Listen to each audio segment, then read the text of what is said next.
kenan.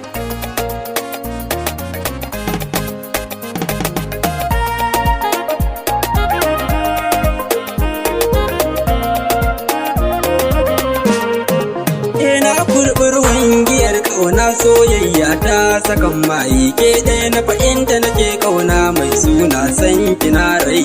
Na kurɓi ruwan giyar ƙauna soyayyar ka ta sakan maye kai ɗaya na fahimta nake ƙauna mai suna san kana rai. Na kurɓi ruwan giyar ƙauna soyayyar ki ta sakan maye kai ɗaya na fahimta nake ƙauna mai suna san kana rai. Littafin zuci zan buɗe yau dai sai kin ji sirrinta kallon farko na fada so a ciki har na yi tata ke ɗaya ce gimbiyar mata zan so ki kira ni dan auta kamar ke ina faɗa babu na rasa ki za na yi hauka.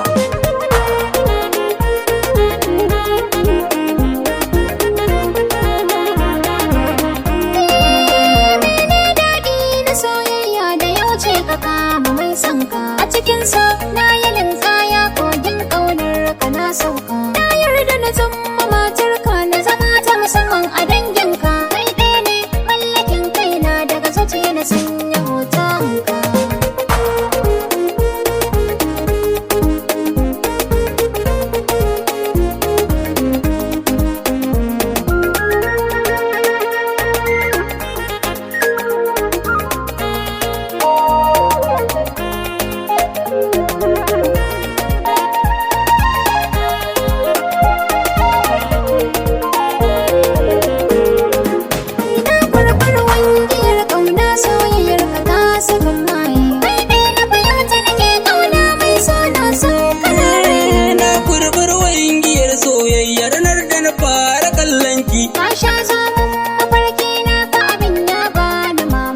Bana buri sai na aurenki na zamo sarki a fadarki. Ina ma yau a daura na masu ni in zama matar roƙo.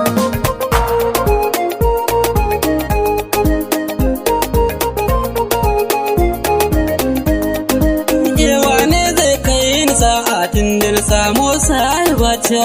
Wace ce za ta kai ni tun daga sace zuciyata. Ewa ne mata su kai ki ba faɗi kin musurata. Kai ne sahibi na inda rasa ka zan yi kuka. Na kurɓi ruwan giyar ƙauna soyayya ta sakan maye ke ɗaya na fahimta nake ƙauna mai suna san kina rai. Na kurɓi ruwan giyar ƙauna soyayyar ka ta sakan maye kai ɗaya na fahimta nake ƙauna mai suna san kana raina.